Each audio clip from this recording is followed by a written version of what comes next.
De fin d'année dont la coutume s'est petit à petit perdue en France. Mais si le caractère solennel est le point commun entre les deux événements, en revanche, la finalité me semble bien différente. Aujourd'hui, il s'agit de célébrer, pour vous, élèves de terminale, l'étape décisive qui correspond à la fin de vos études secondaires. Étape décisive marquée non seulement par la fin de ce cycle d'études, sanctionnée en France par le baccalauréat, ici également par le High School Diploma, mais, comme ce mot l'indique, étape, cette courte pause sera aussi le point de départ de votre vie d'adulte. Et comme le soulignait très justement Stéphane Martini dans le très réussi Yearbook 86-87, vous voyez que votre proviseur a de bonnes lectures. Terminal is not an ending, but a whole new beginning. Le diplôme qui va vous être remis restera donc pour vous le souvenir des années passées dans ce lycée, des expériences vécues de votre adolescence, mais ce sera également pour ce nouveau départ qu'évoquait Stéphane, nouveau départ plein d'espérance qui terminera votre vie. Je me rappelle aussi cette maman qui m'avait dit combien elle avait été déçue alors que sa fille, il y a quelques années, venait d'être brillamment admise à l'université de Stanford, que le diplôme de fin d'études secondaires lui ait été remis sans autre forme de protocole, j'allais dire un petit peu à la sauvette en fin d'année, au moment de la période bousculée des examens. C'est sans doute cette remarque qui m'a finalement décidé. Le lycée français doit être fier de ses élèves, de leur bonne tenue générale, de leurs excellents résultats aux examens. 80% de réussite au baccalauréat au cours des 5 dernières années, admission dans les meilleures universités californiennes, dont San Francisco State, UC Berkeley, Stanford, admission bien sûr dans les universités et classes préparatoires françaises, fiers aussi non seulement de leurs résultats, mais également de leur dynamisme, de leur active participation à la vie de cet établissement. Ce sont sans doute nos élèves de terminale qui contribuent largement à la bonne réputation de notre lycée. Et à ce titre également, nous nous devons de les féliciter. Enfin, un lycée, c'est bien sûr une communauté. Et de même qu'au sein d'une famille, d'une amicale, d'une société, on se réunit pour fêter ceux qui promuent un nouvel avenir s'apprête à quitter le groupe, il est normal que, pour resserrer les liens qui unissent notre petite communauté, élèves, parents, enseignants, et tous ceux qui s'intéressent de près ou de loin et participent à notre lycée, il est normal donc que nous honorions aujourd'hui nos futurs anciens élèves. Félicitations donc à la promotion 87 et tous nos vœux de réussite pour vos prochaines études.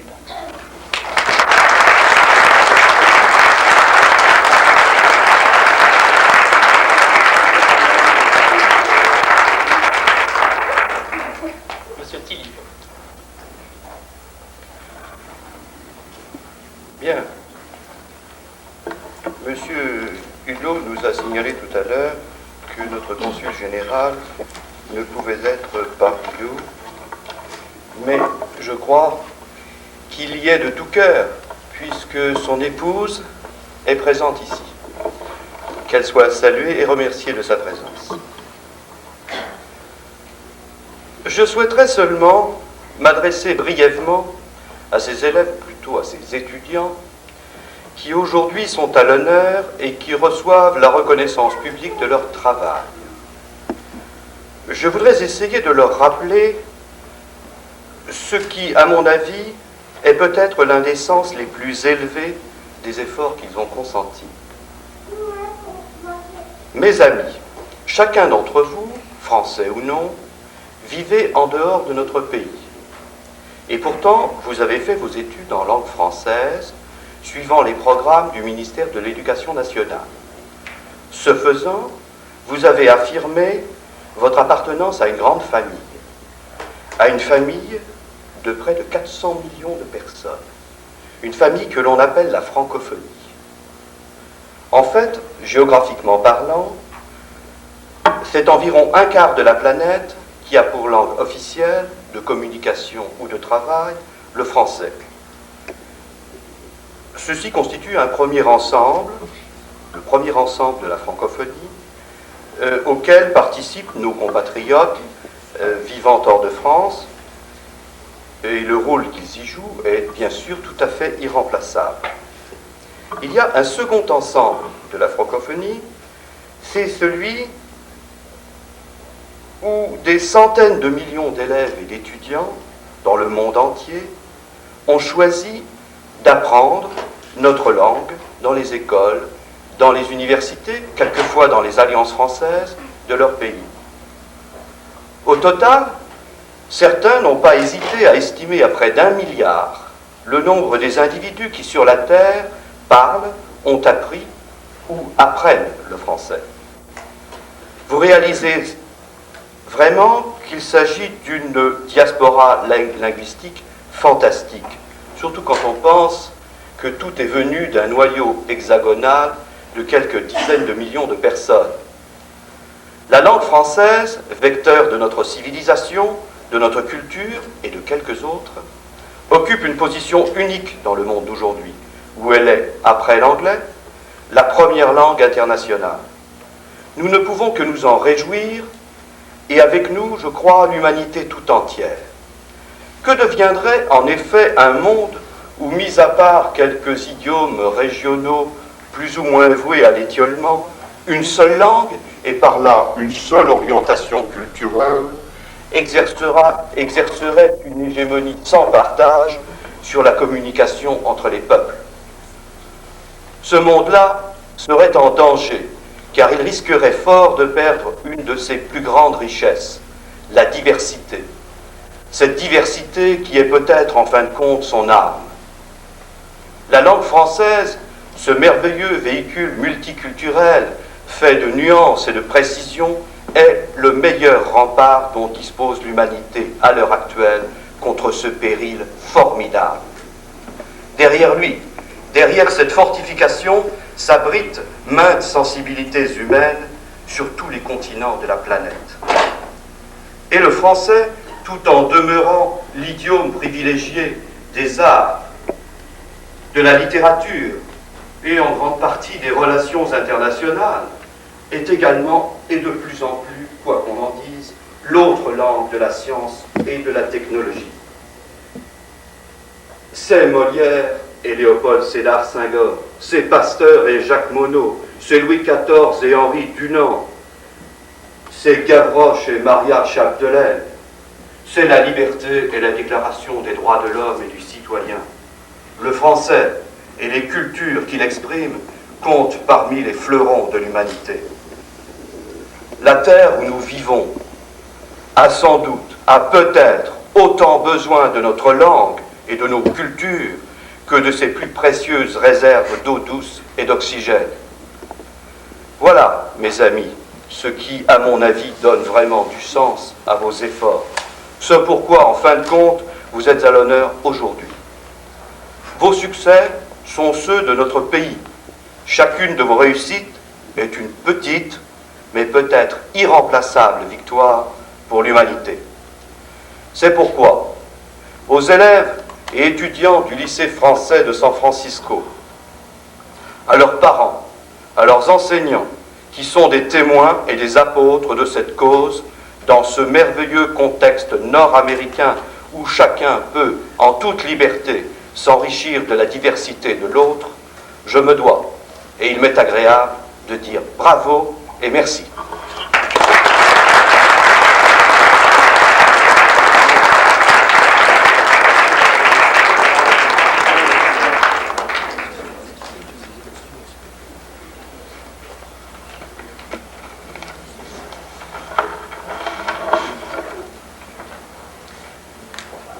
En tant que président de l'association des parents d'élèves et en même temps du conseil de gestion du lycée français, je vais vous donner peut-être une vision un peu différente de l'établissement dans lequel vous avez passé un certain nombre d'années, la perception que l'on peut en avoir par certains côtés lorsque on est dans cette position.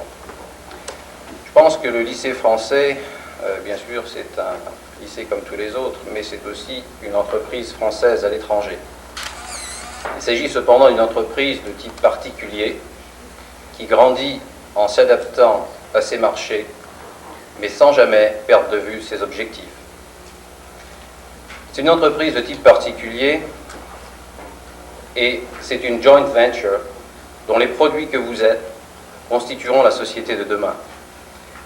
Une joint venture, en effet, mais il s'agit d'une joint venture entre deux investisseurs que sont vos parents, qui chaque année doivent investir le coût de frais scolaires, qui ne vont certes pas en diminuant, mais restent cependant raisonnables, et ceci en grande partie grâce au deuxième investisseur, qui est l'État français.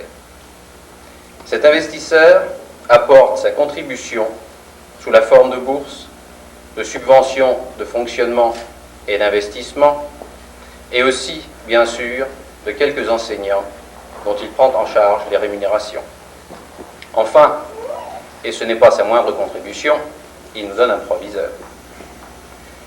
Cette entreprise, bien sûr, comme toutes les entreprises, est gérée au jour le jour par le proviseur, et heureusement, mais sous le contrôle des représentants des actionnaires, et en majorité nommés par eux, à savoir les membres du conseil de gestion.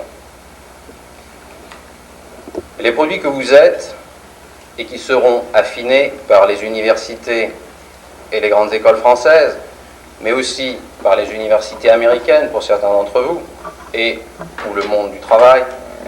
Donc ces produits auront cependant acquis, au cours des 12 dernières années, les caractéristiques qui leur permettront de participer et de contribuer, plus ou moins activement, à la vie du monde dans lequel ils évolueront et que l'on appelle la société. C'est pour former des hommes et des femmes toujours mieux préparés que le lycée doit se développer en s'adaptant. Le lycée grandit. Ceux d'entre vous qui, comme mademoiselle Goyeneche, ont connu les locaux de la 28e avenue, puis ceux de UC Extension, et les salles de Fort Mason, avant que de pouvoir profiter des classes de Balboa, ont vu le lycée grandir, et la création du campus de Marin County est aussi une nouvelle preuve de dynamisme. L'acquisition de l'immeuble jouxtant celui de Balboa est une étape supplémentaire, mais non la dernière, car en effet, nos classes de maternelle et primaire sont encore loin de répondre aux standards souhaitables. Mais comme dans toutes les entreprises, l'investissement est non seulement une des conditions de la croissance, mais parfois aussi de la survie. Et il faut remercier vos parents et l'État français des efforts, de l'énergie qu'ils ont déployée et des sacrifices auxquels ils ont consenti pour permettre au lycée de se développer. La croissance du lycée ne s'est cependant pas faite sans contrôle. Et le contrôle a été suffisamment maintenu pour autoriser une adaptation permanente au marché naturel que constituent pour votre lycée les enseignements supérieurs français et américains. C'est ainsi que vous avez pu vous familiariser, notamment avec l'informatique, et surtout acquérir, pour ceux qui ne l'avaient pas, une excellente maîtrise de 2 langues, voire devenir bilingue. Ainsi que nous l'espérons cependant, nous l'espérons cependant, oui, et nous l'espérons tous aussi. Le succès que vous allez rencontrer aux examens du baccalauréat montrera que la qualité de la formation que le lycée sait toujours et continuera de se fixer comme objectif est une réalité. Les excellents résultats de ceux d'entre vous qui ont passé les SATs et autres Achievement Tests et qui sont d'ores et déjà admis dans de très bons collèges et universités aux USA sont, si besoin était, la preuve que le produit français, lorsqu'il est de bonne qualité et bien adapté au marché, s'exporte très bien. Nous ne doutons pas que vous continuerez à vous montrer de très bons représentants du patrimoine de la culture française, mais aussi que vous saurez le préserver et l'enrichir à la mesure et au-delà de ce qu'il vous a apporté. Certes, une entreprise est faite d'hommes, et une entreprise ne vaut que par la qualité des femmes et des hommes qui la font vivre, la dirigent et l'animent.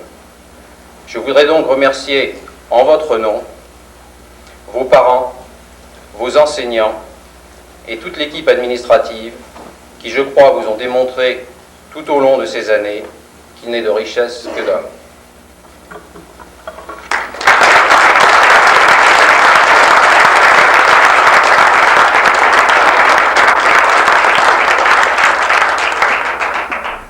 J'ai la joie d'avoir été désigné pour présenter les participants à cette grande première. Et nous allons commencer par le premier des 2 élèves choisis par ses pairs pour parler de son expérience au lycée français, son expérience d'élève à l'issue de sa carrière d'élève et à l'orée de sa carrière d'homme. Je présente ici Olivier Guillot.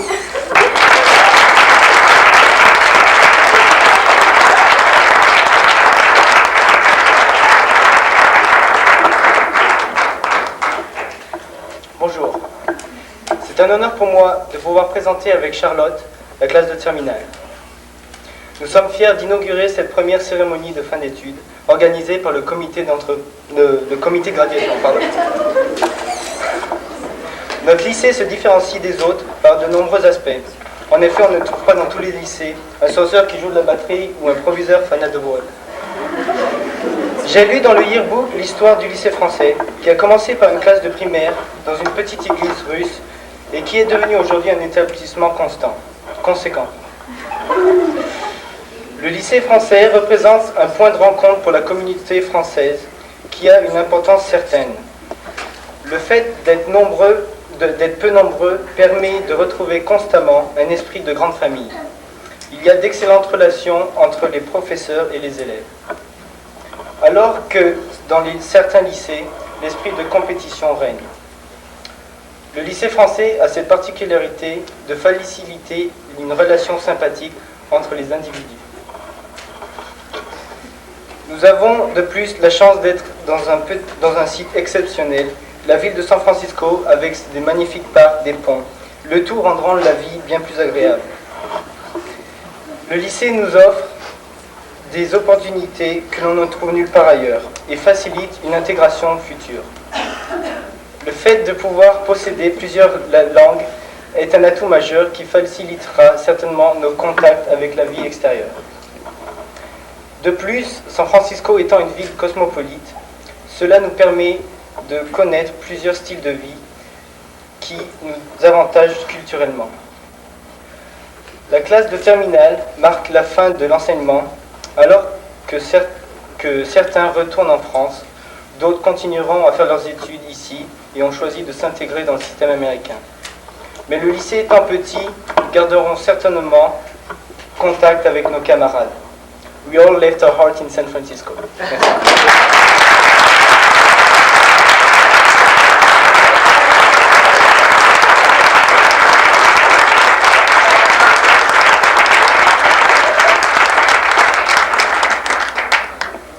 J'ai la joie de vous présenter maintenant Madame Marie Galanti, qui est une personnalité de San Francisco et bien au-delà. Madame Marie Galanti est d'origine québécoise, elle est doctoresse lettres et elle est directrice du Journal français d'Amérique.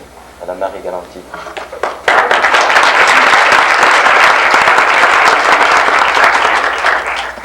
Monsieur l'attaché culturel, chers amis et surtout chers élèves. D'abord, permettez-moi de me joindre à mes collègues ici et à vos parents et amis pour vous offrir mes sincères félicitations et puis pour vous dire le plaisir que j'ai à être parmi vous à ce moment de votre fin d'études. La formation que vous avez eue et l'expérience que vous avez vécue me fait penser, sous certains rapports, à celle que j'ai moi-même vécue au Québec. J'ai grandi au Québec et au début des années 60, je peux vous dire que si vous étiez de famille francophone, mais faisiez vos études dans une école anglaise, vous aviez un rôle assez intéressant à jouer. Et ce rôle était un rôle de conciliation, en quelque sorte, d'explication et de compréhension ou d'essayer de faire comprendre aux Anglais ce que disaient les Français et aux Français ce que disaient les Anglais. Tout ça pour vous dire qu'il y a beaucoup d'avantages à la formation que vous avez reçue, mais à mon avis, il y a un grand inconvénient. Cet inconvénient, c'est que vous ne pourrez jamais tomber dans les clichés ou dans les stéréotypes en ce qui concerne les cultures. Les clichés ne sont pas nécessairement tous mauvais. J'aimerais vous donner un petit exemple d'un cliché qui m'a semblé sympathique, d'autant plus qu'il vous concerne. Notre journal, vous le savez peut-être, circule dans les universités, dans les high schools américains, où on l'utilise pour l'enseignement du français. Et il y a dans notre journal une publicité pour votre établissement, lycée français de San Francisco. Et un professeur d'une classe de high school faisait travailler les étudiants sur les publicités du journal. Et demandait à ses étudiants d'imaginer en quelque sorte comment votre formation, vos études différaient de celles de leur high school. Bon, les étudiants répondaient passablement. Et à un moment, un des étudiants a dit « Mais oui, mais pour le lunch, qu'est-ce qu'ils mangent ?» Et il y a un des étudiants qui dit « Bah, ils mangent des sandwichs, ils mangent comme nous. » Et il y a eu un tollé général dans la classe en disant « Oh bah non, c'est un lycée français, ils mangent au moins des escargots et des cuisses de grenouille pour le déjeuner. » Bon, vous voyez que ce n'est pas nécessairement méchant, mais que c'est très facile de tomber dans ces clichés.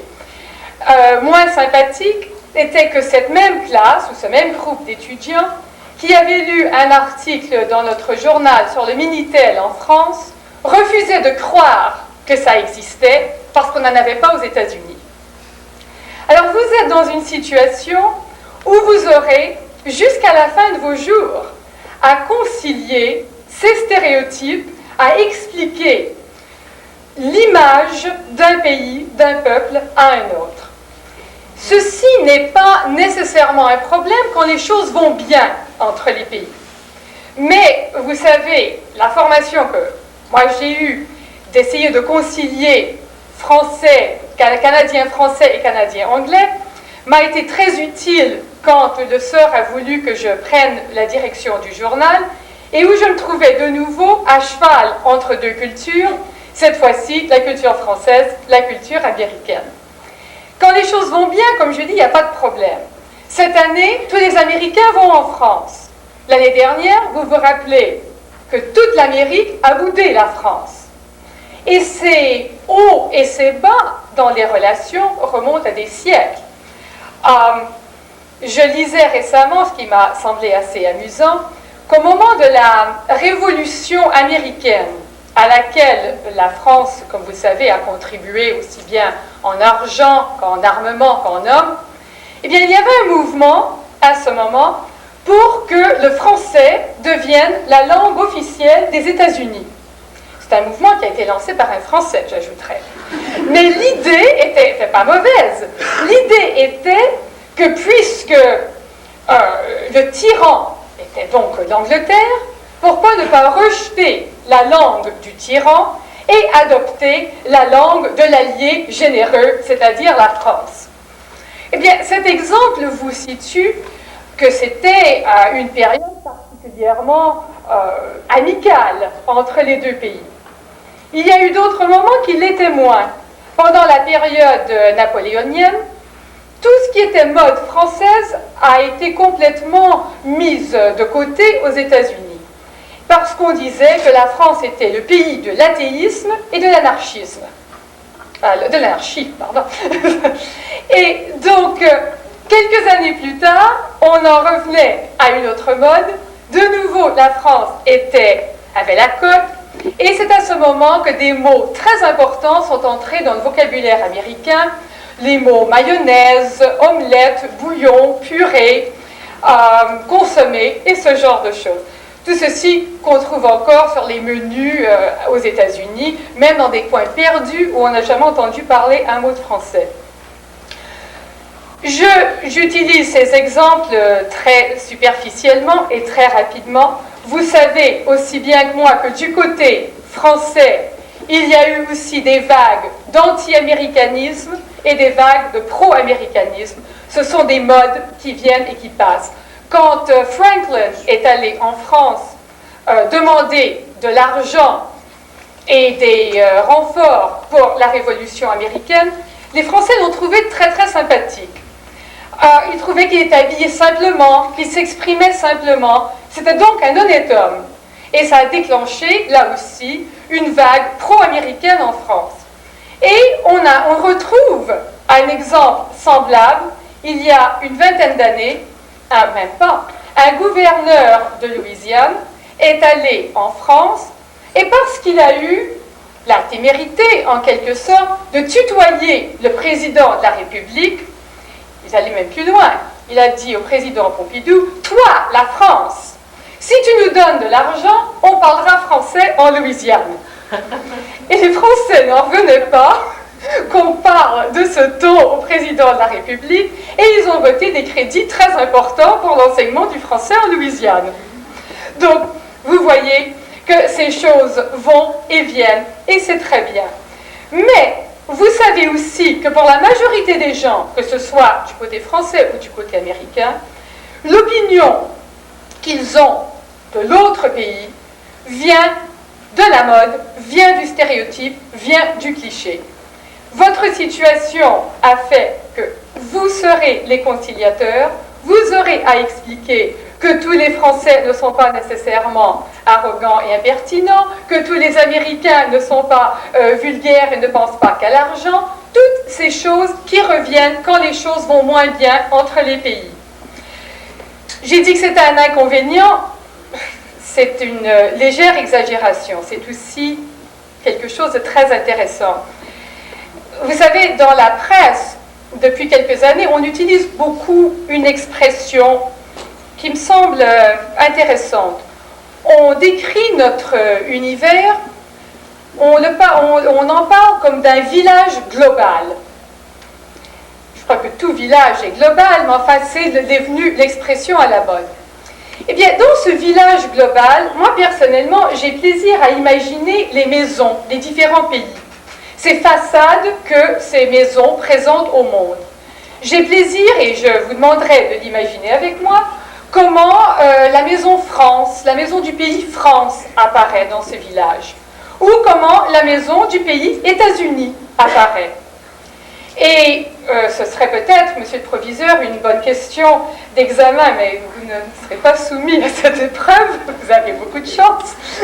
Mais c'est un peu, chaque personne, je pense, a sa propre interprétation. C'est un peu comme le mouton du Petit Prince. Je crois que tout le monde a une vision différente. Mais je pense que l'avantage que vous avez, et ça j'en suis persuadée, c'est que vous aurez accès au moins à ces deux maisons, vous ferez partie de la famille, vous connaîtrez les usages, les coutumes de chacune de ces maisons, vous ferez partie de leur intimité. Et je vous félicite de succès et je vous remercie de votre attention.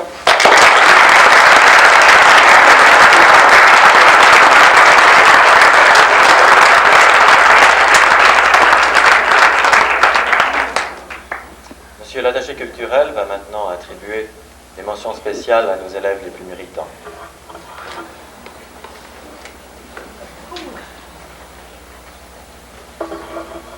Bien. Des mentions spéciales, il est évident que cela veut dire, dans un certain nombre de matières, des prix offerts aux meilleurs élèves. À cette occasion, il convient de remercier la Banque française du commerce extérieur qui a rendu possible l'attribution du prix de français, la Banque nationale de Paris pour le prix d'anglais et l'Air Liquide ou Liquid Air Corporation pour le prix de la participation extrascolaire. Quant à moi, on m'a demandé de remettre le prix de français, qui est donc gracieusement offert par la Banque française du commerce extérieur. Ah, ça m'embarrasse un petit peu parce que il y a dedans un chèque et le nom à l'ordre duquel il est libellé, c'est Ravitillier.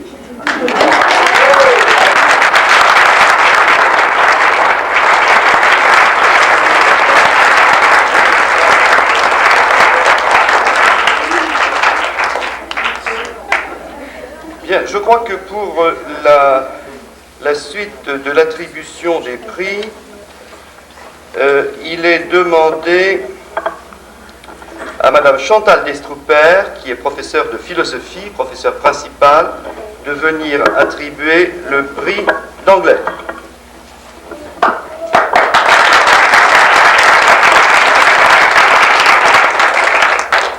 Alors, pour le prix d'anglais, gracieusement offert par la Banque nationale de Paris, il est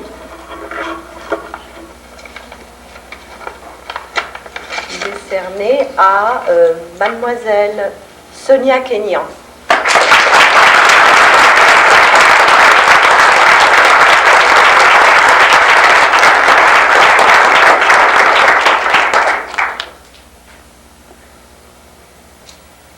Le prix du mérite extrascolaire sera offert par Madame Catherine Kostov, professeure de mathématiques et professeure principale de Terminal C.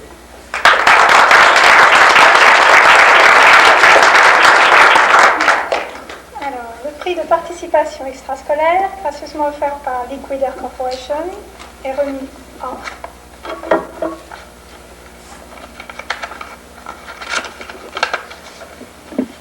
Mademoiselle Charlotte Lagarde.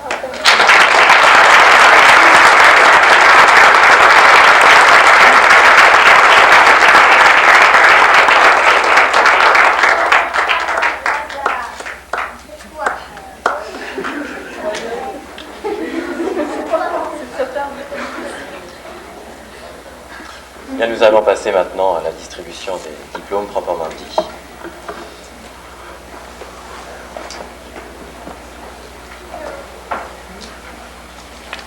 Monsieur Franck Bervilliers.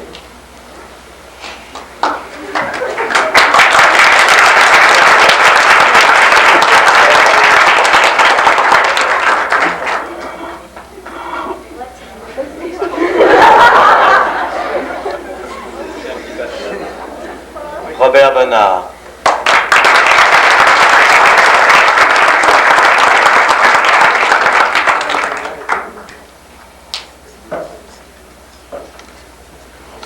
Sonia Guignan.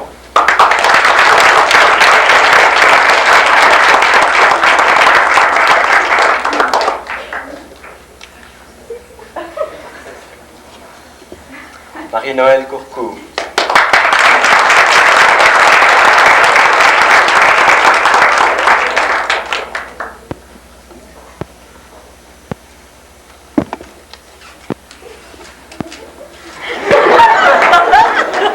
Valérie Courcou.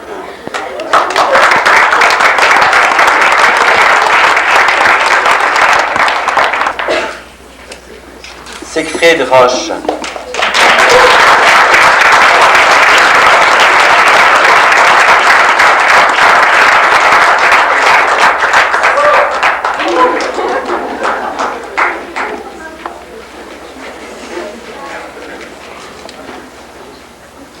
Philippe Marc Tillier.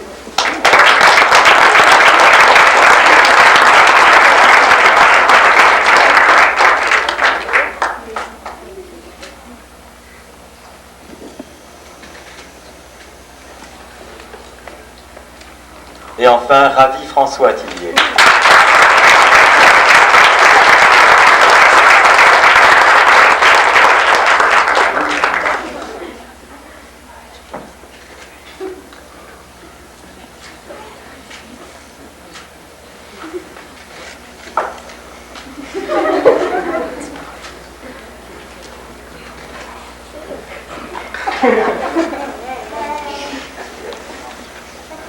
Bravo à tous. Charlotte Lagarde prononcera maintenant l'allocution finale.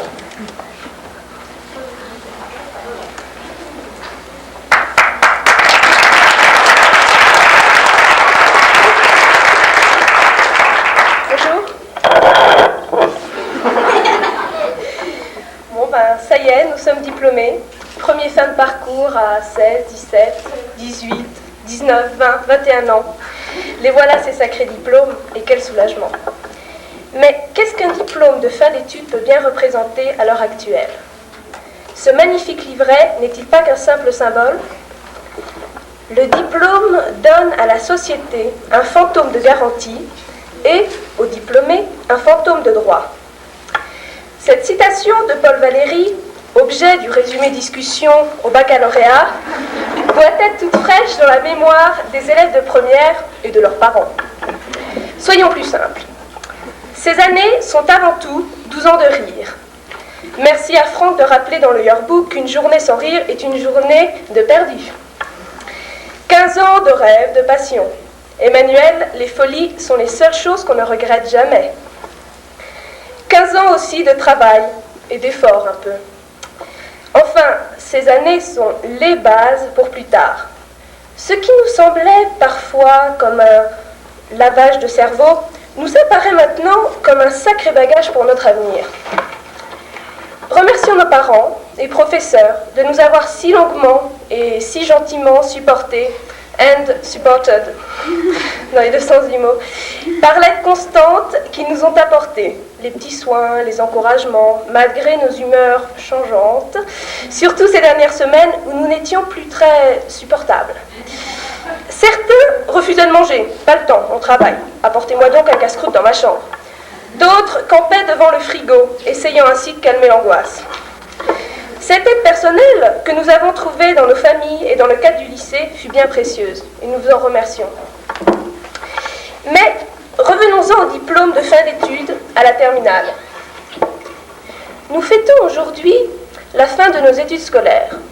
Ce que nous considérions pendant 15 ans comme le but final nous apparaît aujourd'hui comme un simple point de départ. Stéphane, je reprends l'allocution, eut raison de nous dire que terminal is not an ending, but a commencement. Après avoir plus ou moins suivi le même programme, nous nous élançons chacun vers des horizons différents pour une nouvelle course au diplôme. Certains se dirigent vers des classes préparatoires, d'autres vers des facultés, et d'autres encore des universités américaines. Le fait d'avoir une cérémonie comme celle-là nous prépare bien agréablement à ce changement.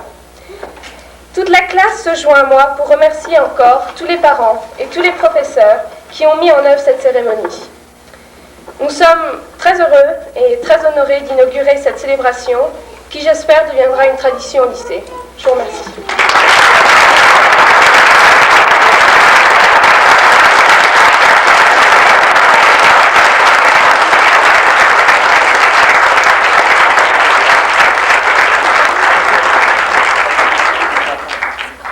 Monsieur Hulot dira maintenant le mot de la fin. Eh bien, juste un mot avant de vous convier à côté pour le champagne d'honneur pour cette cérémonie. Je voudrais remercier tous ceux qui ont contribué à la réussite de cette journée. Je voudrais bien sûr, comme il a été fait précédemment, remercier la Banque française du commerce extérieur, la Banque nationale de Paris et Liquidaire Corporation. Je voudrais également remercier notre professeur de musique, Mademoiselle Caborica.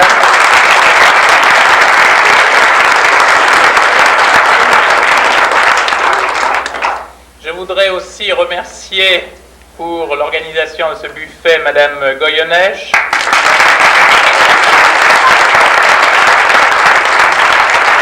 Mesdames Razieri, Vessier pour la décoration florale.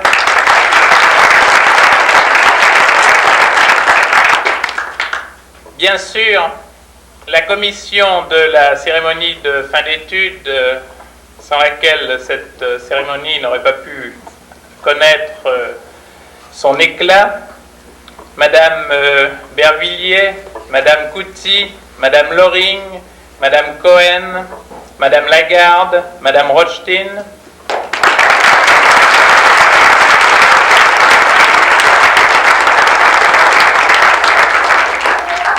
tous les parents, bien sûr, collègues et tous ceux qui ont participé ou dont j'ai pu oublier le nom. Et encore une fois, l'Alliance française qui nous accueille aujourd'hui. Merci et passons à côté.